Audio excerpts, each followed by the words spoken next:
Like he's already rolling the camera. Yeah, I'm sure. That's good. That's good. It's on? Hey man, so I can't really believe it's been 2 months, right? Fuck, dude. Yeah? Sorry, can we say fuck and all? Yeah. But speak loud. Come on, it can't be uncensored. David cannot be censored. You're going to sit and edit all this now?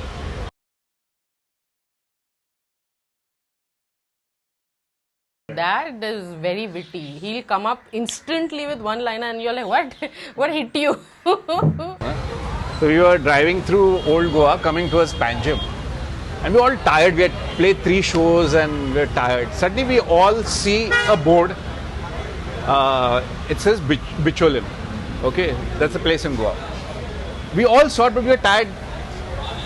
Our man is drinking in the car from morning. That's where all my wives have come from. He would actually sit home and make jokes, make limericks. He would actually do that. And you would find lines scribbled. You would actually find him working on a joke. And people sit down to write a song, people sit down to write some poetry. He would sit down and write a fucking joke. Fabian, no? He used to carry around a small notebook. And whenever there was a hit joke, no, Fabian would write that joke. If I looked like I would have sued my parents. I should tell Fabian, yeah. There's one thing pretty clear. You can't remember the guy and be sad, right? You can't, yeah, it brings a smile on your face, right? So, okay. Were you laughing at the funeral? No, I wasn't. But he would have wanted me to. Yeah. That's something that everybody would agree on, right? And we would communicate in sign language. Only we both could probably understand that sign language. Okay, he used to abuse people, only we both know. So that was one good thing, because when he was abusing the doctors and all, they didn't know.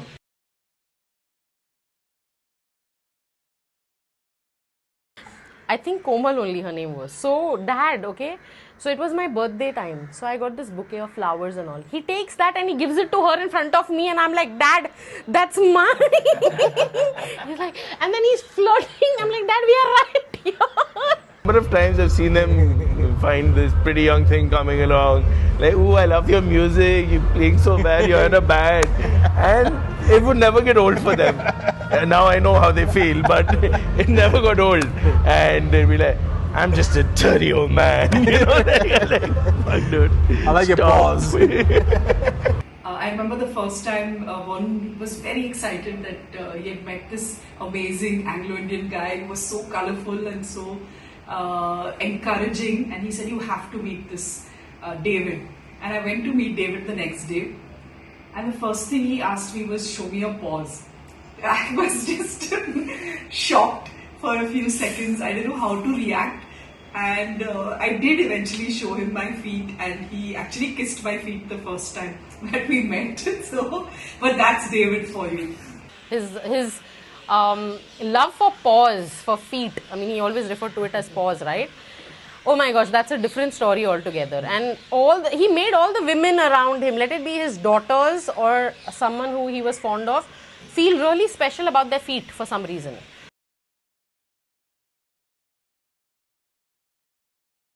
He was the most incredible father. Any girl, I think we are honored and privileged to, be his daughters. This man, I mean, we are talking about, of course, our father, but I mean, imagine you falling off the 2nd floor, right? You have stitches in your head, and the first thing he'll ask for is, where are my daughters? David had the accident when he was fallen in Goa. And the doctor told him, okay, nobody knows this, so I think this is the first time, I don't know whether he knows. And the doctor told him, so he had almost paralyzed his back, and he and me were in hospital. Doctor said 1 month you cannot leave the bed. You can't even leave the bed and go to the loo. Like literally I was cleaning him and all of that. And he said 1 month. So he was not in the least bothered. He was just worried. I still remember till today saying, "Mike, I have to go back to my kiddies." I still remember that word, kiddies. He kept saying, "I have to go back to my kiddies." That he called up Sorab Chinoy was there. He bought the van, we bought it, put both of us in a sleeper Lakshmi bus. Every bump from Goa to Pune, he was sleeping at the side of me. He screamed. He couldn't drink to numb the pain. Of course, I fingered him. I said, bastard, you deserve this. This is real karma, I said. We were his world. We were everything to him. As a single parent, we've seen him struggle. Okay? But hats off to that man. I mean, see, I know it's difficult, especially when you have two girls. You know, it's not easy. If you have two guys or boys, it's still, you know, you'll find your way or your path. When you have two girls, you don't have a woman figure, you know, and then you have to take a lot of decisions, and you also need to bring the bread and butter home. He was always there. He protected us, but he let us free. Go, explore, see what you want to do. Until you don't go, you don't try, you don't see how is it going to work. So I think he's been a friend to us more than a father. He only had one rule with us: whatever you do, in front of me.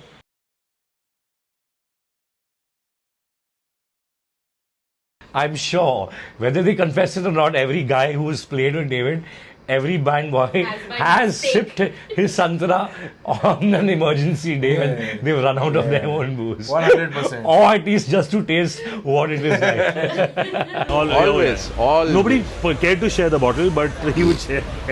Freezing meaning those days, Pune used to get so cold, you couldn't hold the guitar, man. Like, so cold. David, one sip. Yeah, bastard. Now you all want what you all called my fucking rehab. That trick of his I do till now. I walk into airports and all with a mix and nobody knows. It's like I get through security check every time with it. David taught me 3 Russian tunes. In the break, he hummed them for me. He told me the chords. And as soon as we finished our break, as they were a little bit, they were all having their drinks, and we played these 2 or 3 Russian songs instrumental. These guys were so happy that they came and gifted us, one of those exclusive Russian vodkas. And David actually took out his bottle and said, "You want to taste some Indian vodka?" Coming back from Goa, at the border the cops catch us. Our man is drinking. The cops catch and daru wave. I told the cop, I said, "Bhai, ये संतरा P रहा है, ये महाराष्ट्र का दारू है. He's the only guy on the full planet who's taken संतरा into Goa. और वो संतरा भी तुमको क्या करने का इसके साथ?" Even the cop was stunned.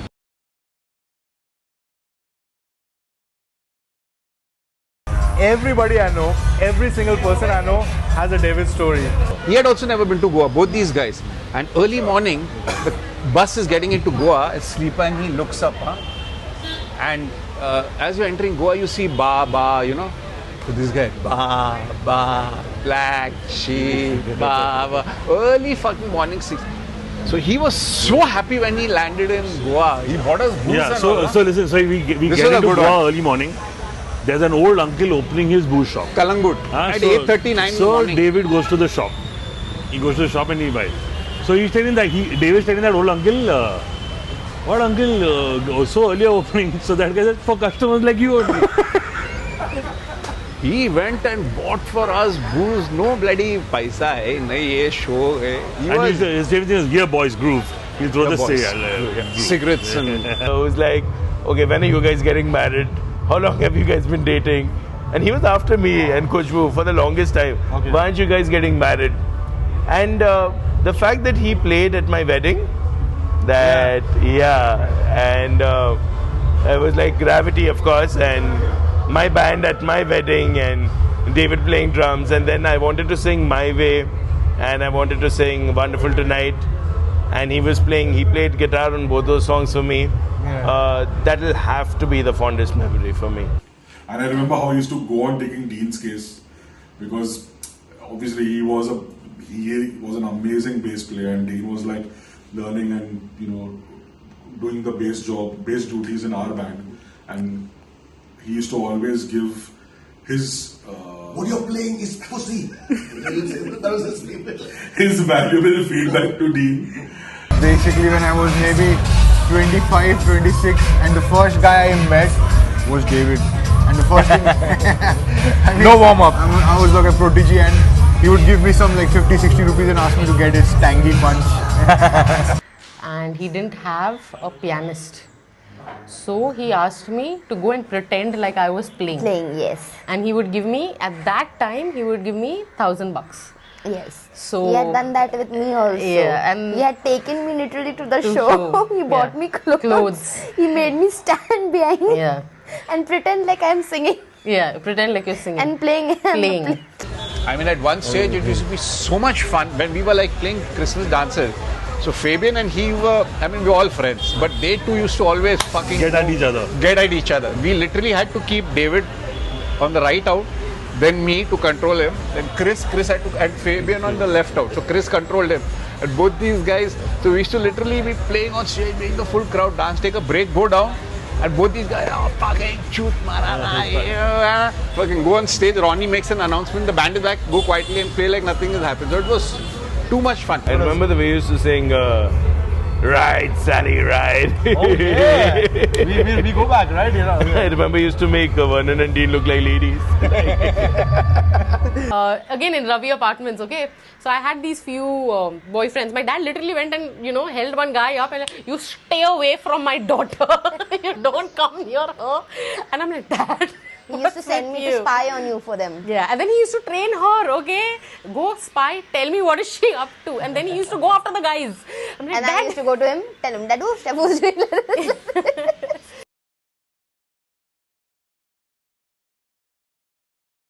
So he belonged to a family of 4. Okay, his mother, he lost his father at a very young age. When he was really young, he had a brother, Mike. He's also no more. And they were in Chennai. I remember Nasik, Devlali, Chennai. So his parents were basically professional dancers. They were tap dancers, very good that time in the market. He was into music from a very young age. I think he was gifted. So he kind of, picked on and he moved on with his passion to music. And I think everybody knows till now his equation with music. He was with Kidney Club, which is a very famous place in Connaught Place. One person he used to always mention was Buster Graham, the drummer. So that's one teacher that he would always mention. Then he did time in Agra, playing cabarets, 70s and onwards, with a proper dance set. And then he did a couple of jazz yatras. When he came to Pune, I'm talking right from Karma days, night shift. And I was totally in awe when I saw him the first time because he was like, like a fit guy. He was, I think, about 44 that time when I first met him. And he had this long hair, rosaries, and he wore a singlet and tattoos. And I'm like, oh, fuck, who's this guy? And then we formed Karma, which was the two of us. Then after that, we got Chris in. And then after that, Fabian joined us. And then we were like a full-on complete band. And we rehearsed every day. When we started off with Gravity, by the way, the name was suggested by David itself because he knew that we loved that song of John Mayer. And when we started off with Gravity, he was like, like you lead the band now and I'll kind of help you along the way. And that's how I got into, like leading other bands which we were part of, like Silk and stuff, which he also played with Anik and Gaurav. We've done like so many various genres of music with him. He was such a fantastic musician that he was able to do anything, whether it was jazz and blues, whether it was fusion or rock, pop, Bollywood.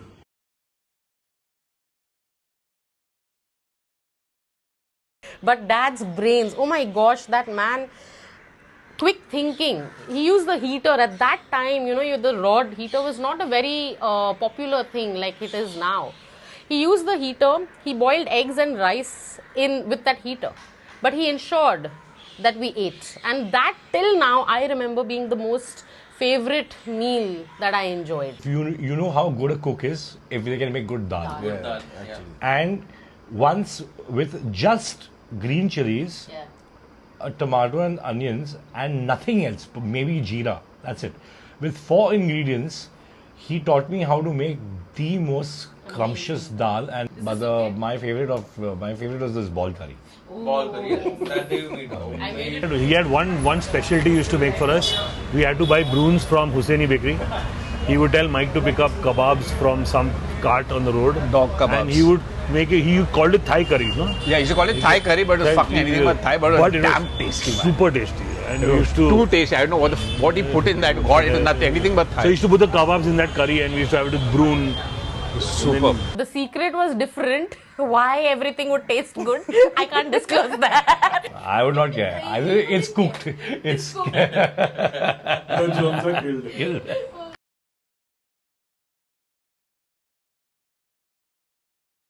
One day at a time, yeah, always one day at a time. So my husband says, okay, Mr. Mansi, I'm going to take you for a bath. He agrees because he had to lift him and walk, right? So he agrees, okay? So he takes him into the washroom, in the bathroom, okay? He makes him sit on the stool. He could not walk, no? He used to walk with the walker. And the way he scrubbed Daddy, he got the abusement after that. Tell your husband not to touch me. You used to tell me also, tell him not to come near me. Yeah, but it was my husband at the end who was his friend, and he used to provoke him so that Daddy would get up. It's 11:15, it's 11:30. Where's your husband? He could not speak, but he would still. We knew, na, his sign is this. Where is this person?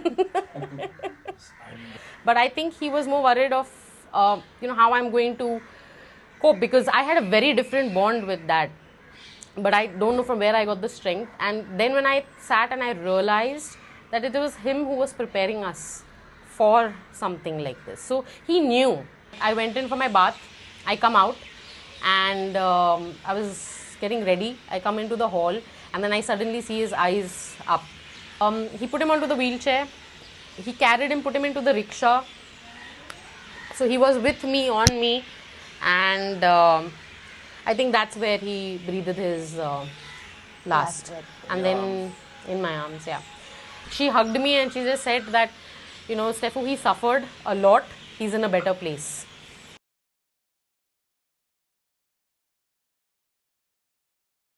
I remember him talking about his mother. He was very close. He was a mama's boy, always. Very close to his mom. She, I think, got him his first bass and the drum machine. Him and the bass. Yeah. I mean, he would actually do two people's jobs, and the beauty of it was the way he would do the rolls manually and come back to him. He would actually save one person's role as a, and it would sound as good. It would sound pretty live in spite of it being a drum machine. Being a bass player himself, he really was like a mentor to me. I was still like learning the ropes as a bassist. I mean, I thought I was good, but then being with David, I realized I had a lot to learn. The first time I ever went to Goa was with David only and him. And we were sitting outside our hotel, and he just says these small one-liners, about chords and harmony and substitutions, but those are life lessons which help me till today. I think David never learned music theoretically. He was like the Beatles, who was just a genius. See, his mind was like a sponge. He had a memory. He had a brilliant memory. Because it's unbelievable for him for me to think of someone who would not be able to per se sit and teach theory of music, but the substitutions he would use, You name a standard and he'll play you. So as a musician, just to be in that kind of company, even small things like discussing music, and having those really casual jams, they would do you a world of good. That's the kind of learning you can't really have in years and years of musical training as well. He knew how to handle his audience. He taught me, after having learned classical music for 5 or 6 years, what I learned with him in 6 months, I think would be much more than whatever I learned in those 6 years of theory of music.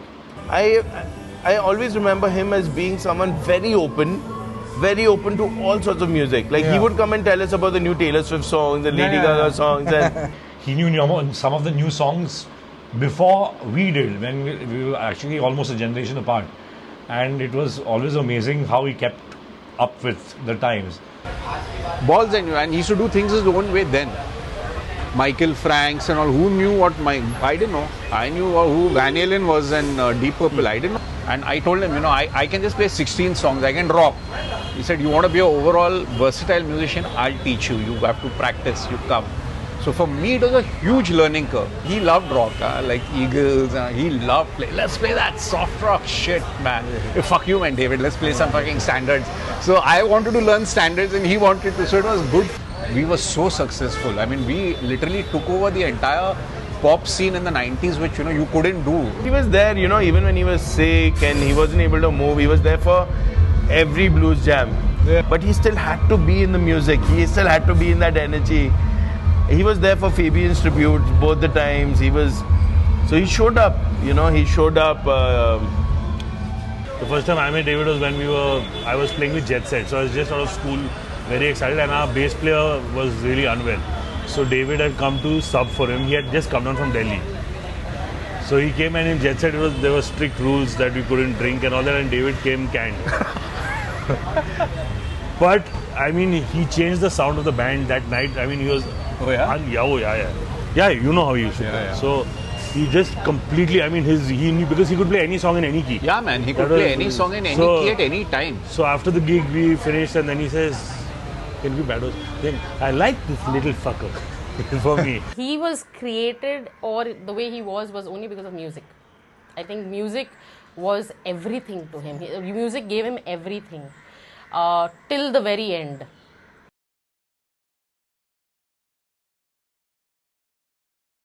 Growl. Can't describe it. Growl. More fucking growl. Judy! Judy! Hack some fucking eggs, man. Check. Check.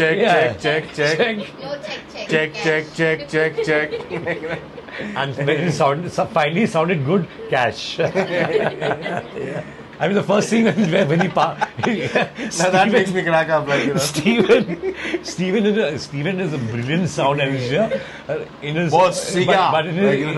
there were times where sometimes the speaker would go off, and especially if David could not hear his monitor. Beep, Sonata sound. After David passed away, Steven sent me a message.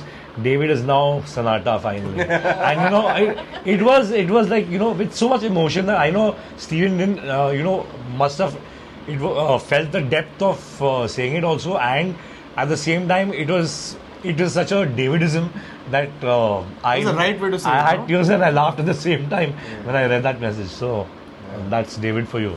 Okay, take two.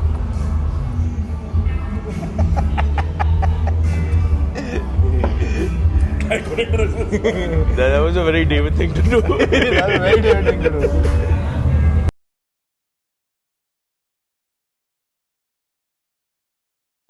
Everybody learned from him. Everybody learned. I'll tell you something, like I think he said, if you ask me now, no one has done more, Chris also said, no one has done more for English music in Pune than he has done, because he started that fire. He first had us, then he went on to, I think, Savio and all were playing, then you guys, and there were so many lineups. And he was just imparting his knowledge. He always encouraged me. He always encouraged all of us as a band as well, and put in his expertise whenever needed. He had, as we all know, he had an extensive knowledge of music per se, and I think every musician at that point of time has somehow been impacted by him. I could probably achieve so many things because I knew that Dad was there. He's always been a pillar of support. Even if he didn't know where life was heading or which direction, he was ready. He was ready to bring it on. We'll deal with it one day at a time. Sometimes at the end of the month, I wouldn't want to ask anyone at home for money. I would call David. I said, David, $100. $100, you could do a lot in those days. $100, 2 days, I'll give you back. First, David, I would go to David's house and he would literally pull it out from the emergency, this thing. Yeah, you beep. I'm not going to use the language. It's my last $100, but because it's you, I'm giving it to you. Make sure it comes back. I said, David, but you never ask for it back.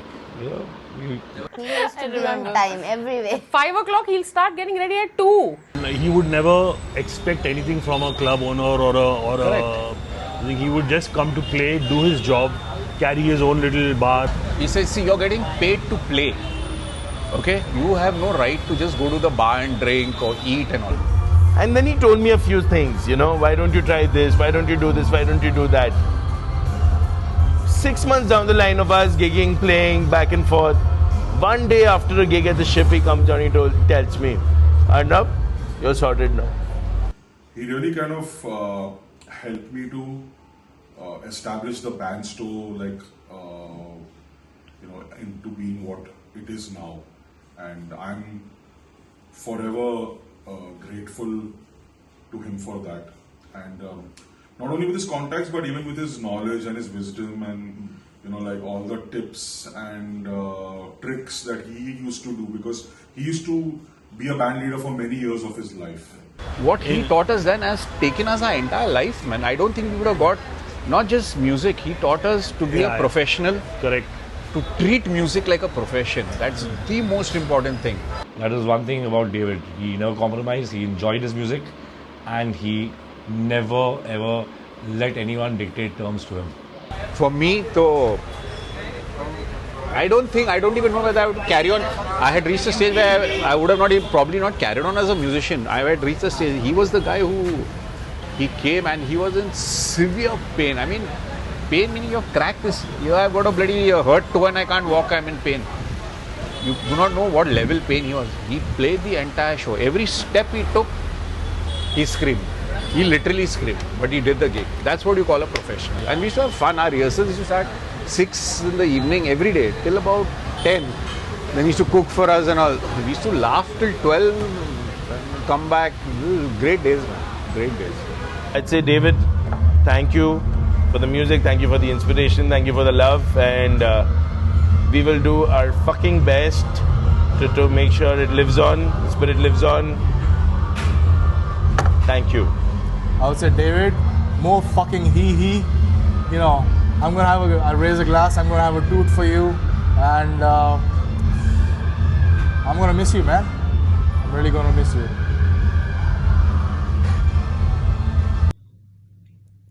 Dave, buddy, this is the first gig we are playing without you, and we'll be remembering you on every song.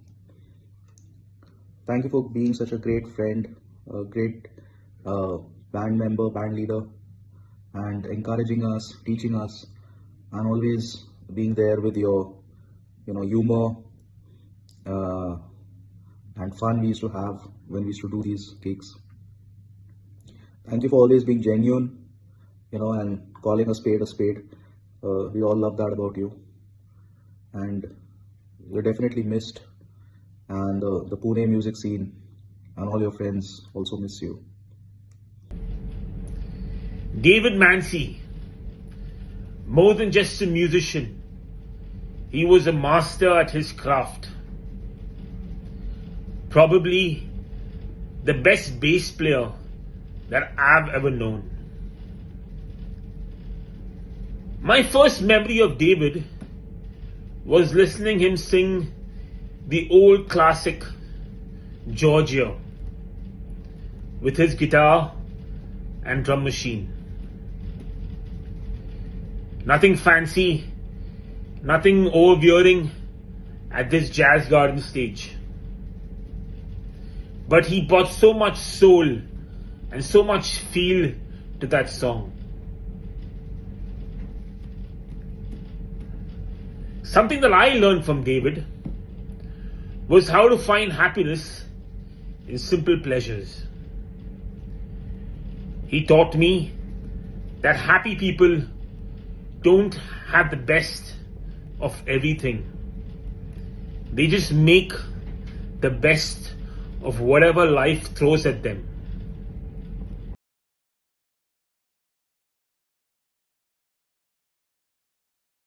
More fucking hee. More fucking hee.